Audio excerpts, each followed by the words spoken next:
that's great news. And the next item is the NZTA National Land Transport Program Targeted Enhanced Funding Assistance Rate, otherwise known as the FAR, okay, or so the TFAR. This came through in committee as well, and the thing is that enhanced funding, what a brilliant term. And currently the NZTA funds up to 50% of eligible transport infrastructure projects that the council delivers. At the end of August, they've decided to up that funding to up to 75%. So this really is an incredibly good news story, particularly for Christchurch, in my view. So this is about the staff are seeking to bring through advance $1 million of funding so they can actually take advantage of this to begin the planning to prioritise and determine which of our projects are eligible and that we can get completed, because there is a small catch that we have to have 80% of the projects completed by 2021, 80% of each project, up to 80%, in order to qualify for this enhanced funding.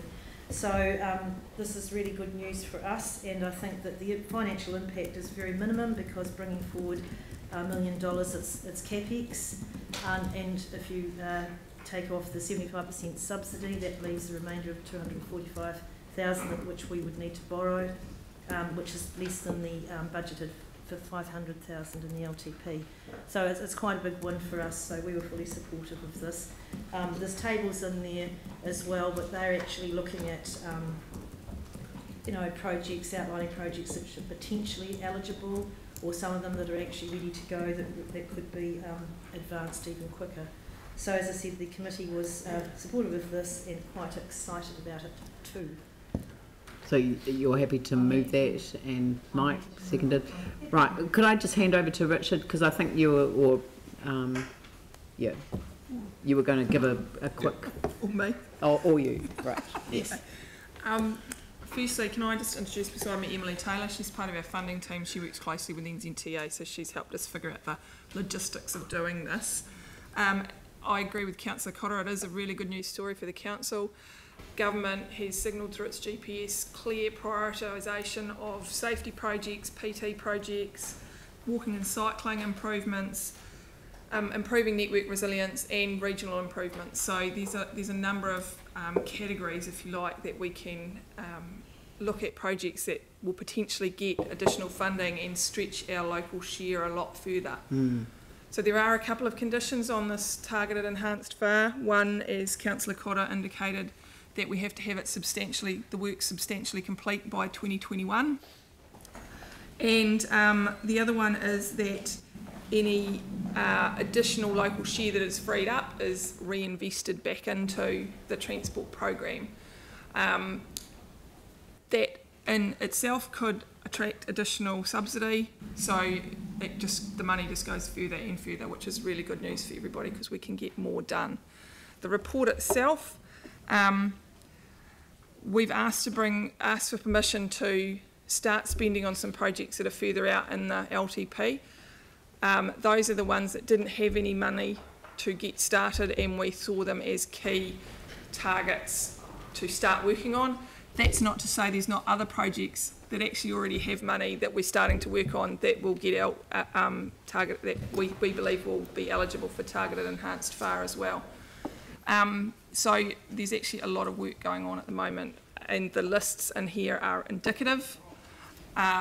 If we believe it's likely that it will get a targeted enhanced FAR, we will be punting it up to NZTA and asking for it. So it may not be on the list, but we'll still be asking. Just mention the annual plan. Oh, and sorry, and so we've asked for permission through this to spend some additional dollars for this, but the substantive changes will be made to the program will be made through the annual plan process. So we'll be starting work on a lot of stuff, proposing to make the changes to the project delivery through the annual plan, and everyone will have a chance to talk through that and debate it. Yeah. I think that some of the examples that were used in there had, that they probably have money included in the budget already, yes. And that they'll tie in with them. But yes. I think Addington was one that people were particularly you know, interested in ensuring that what happens at Addington Village is, you know, linked into, you know, potentially bringing forward some of the projects further upstream. Yes. And of course in the public transport space, I mean, Northlands and the Palms are there, but Eastgate didn't sort of seem to be in the mix. And you know, but you know, maybe that's just a question mark as to ensuring that that's in the mix for the. And part of getting the report through was us doing a pragmatic take on what we thought we could get substantially complete. And it may be that we missed one or two, but that doesn't mean that it wouldn't get, and we wouldn't be applying for funding if it was there and moving. Yeah, good. Yanni? Yeah, thank you. I mean, the question is, how do we get that Eastgate integrated hub moving? We've actually got a council resolution asking staff to include that in the transport program as part of the 18-19 annual plan, noting that PT projects are likely to be eligible for NZTA's targeted enhancement financial assistance rate. So I'm just trying to understand, like, what more do we need to do? We've had several resolutions passed through council. We've got an opportunity to get additional funding from NZTA, and yet we still don't seem to have any plan to get this on budget. So there's also a resolution for us to meet with a gentleman that made deputation, and that is now booked in and going ahead next week. Following that, we'll be starting to move. So what would be the harm in identifying this PT hub as something that could be eligible for this assistance and actually bringing forward money to start doing the work on it? We can take it away from here and focus on it, that's fine. So is that like an amendment, or? No, don't need to do that. Look, I can take it as information and make sure it goes in. I can't explain today why it's not in there. It may be one of the ones I missed in writing the report, and I apologise for that. Could I suggest that we put that as a note, that these two areas be included, noting that staff will be also looking at the Addington Village and the Eastgate PT Hub as part of the prioritisation? It may not mean, I mean, because what I was saying about Addington is that it may not actually need to be prioritised, because the work may already be in the program. So, but it's just making sure that it's not forgotten that that's an important part of the whole corridor. It's actually the process of when and what's being done first, because the logjam is, which everyone knows, is the Barrington, Whiteley Ave, Lincoln Road, and so if you're putting more, making it easier for traffic to get there, you are just making the situation worse. It's really simple. So note that the impact on Addington Village and the need to address the Eastgate public transport hub will be appropriately considered in this context. So from this, we are actually, the RPTP needs to land, and from that we will be focusing on PT as a whole across the city and the development of that program. So it won't just be, so both of these projects are part of that. Lincoln Road is continuing, but it is a project that is well underway right now. But the list in here was an indicative list. No, I know. There might be other PT projects as well. I understand that, but I just think for the sake of those that have, you know, continually raised the issue, we'll just have a noting provision that the impact on Addington Village and the need to address the Eastgate public transport hub will be considered in this context. Yeah, cool. Glenn. Thank you. Yeah, totally get it's indicative. Just wondered whether where the Avon or Takaro City to Sea route was on the radar. And I know that's part of another piece of work, obviously, given the regen plan to be signed off in a couple of months. So like every project in here, we were looking at the ability to deliver in the 3-year period, and we don't have those decisions quite yet. If those decisions are made and we're moving, we can shift and shuffle. It's not. This is not a set definitive list that is going to NZTA. This is something we can put up as a variation to the RLTP at any stage in the process. It's not unusual to have variations. Correct. Yep. Yeah. I mean, I think that Glenn's raised a very important point, because, of course, with the or Takaro Avon River corridor work being completed by Regenerate Christchurch. The green spine is a given now, and the more of that route, because I mean I'd actually personally be in favour of shifting some of that route onto the river corridor and onto the green spine, because the more of it that's on the green spine, the more of it will be funded through this mechanism. Yep. And I think there's a lot more work to understand what that means and how we get through to that to be done. That might be, yeah. The money's all still on budget. Yeah. And it can all just, we can just It come can be back to pushed you. and pulled. It can be pushed and pulled, and we can come back to you with a proposal at any point. Yeah. Phil, then Jimmy. Thanks, Lynette. And like, it's clear this is an indicative list, but it's quite helpful to sort of, I guess, have some raised. I just want to ask you about the additional projects that could be advanced and the coastal pathway, because my understanding is that the detailed design and the whole project, that for particularly the part from the Life Saving Club to Shag Rock, that hadn't yet been signed off. And I'm aware that the coastal pathway is a whole lot of different sections. So I'm just wondering if you might be able to clarify some of that. So the thing with the coastal pathway is, historically it's not been eligible for funding from NZTA. It now is potentially eligible for funding in a footpath basis, but also it could potentially be eligible for enhanced FAR as far as network resilience, safety, cycling, walking. So there's a number of buckets that we're looking at. That's why it's on there as a potential, but it is continuing to move forward. Yep.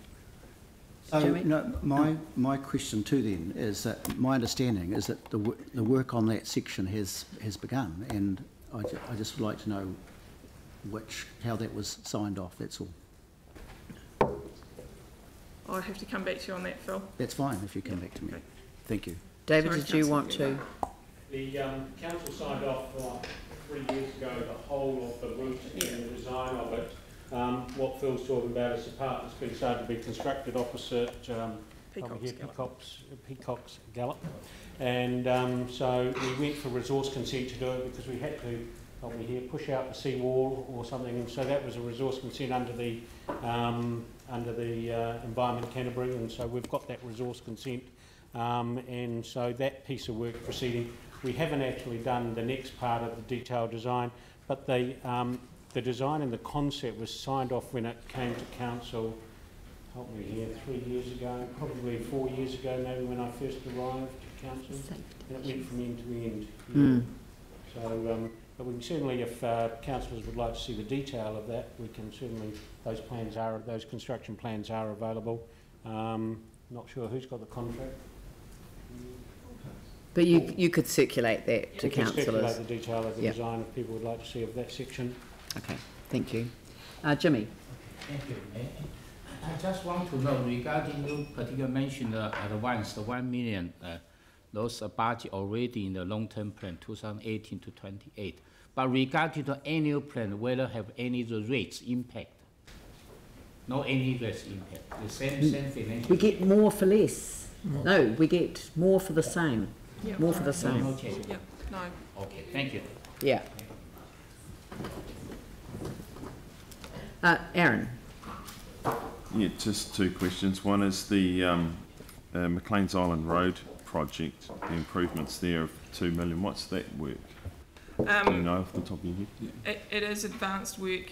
It is work that was further out in the program, and it is about safety, accident hotspots, dealing with accident hotspots around the curvy part of McLean's Island Road, Pound Road, Ryan's Road intersection, where we've got some real issues. Yeah, so it's a safety project. Right, so it's mainly roading realignment? It's mainly roading work, yeah, to try and address the safety concerns, accident hotspots. Okay, and that one, and the other one is, will community boards be allowed to feed into this list as part of the annual plan? Community boards, my understanding, can feed into the annual plan, yes. This is part of the that's why we proposed to put it as part of the annual plan. Awesome, thank you. Yep, Mike? Thanks. It's good that lots of people are obviously focusing on these bigger projects, but I think one of the underlying issues across Christchurch is our rate of resealing of our roads, which is currently around 2%. 2.5%, and we need to get that above 6% to actually stay above the game. So I assume that will be taken into consideration when we're looking to prioritise projects, that we're not just going to be advancing all these projects that are already in the long-term plan, but actually increase our percentage of roads being resealed to actually get it into a more manageable position. We can do that. Sorry. We've also got the potential funding from the Capital Regeneration Acceleration Facility, which we're going through a business case process at the moment. So there is, council has indicated that a percentage of that 300 odd million could be allocated towards transport, of which 25 to 30 odd million is earmarked for resurfacing, resealing at those 5 hotspots around Christchurch. So we expect that to make quite a big difference. So at some stage, then we're obviously going to have to sit down and work out exactly how we want to prioritise things, including the resealing of roads, and looking at both the TFAR and other FARs that suddenly come on board, like footpaths, and the acceleration fund, and actually get a really good program for our transport for the next 3 years. And Phil? Great. All right. So I've had that moved and I've had it seconded. Is there any discussion? Yeah. I'd just like to reiterate how grateful I think we are as a council to see this increased level of funding. It's giving us huge opportunities, and that coupled with the Capital Acceleration Fund is going to mean that we can actually deliver a lot more value for money, but also up our delivery program. It's going to be challenging to get this done in 3 years, but we do have a very capable delivery team, and look what we're doing with the cycleways. It's incredible that we're speeding those up daily. So this is going to give us an extra boost, and I think that it's a real good news story. Very good. I'll put that motion then. All those in favour say aye. Those opposed say no. That's carried.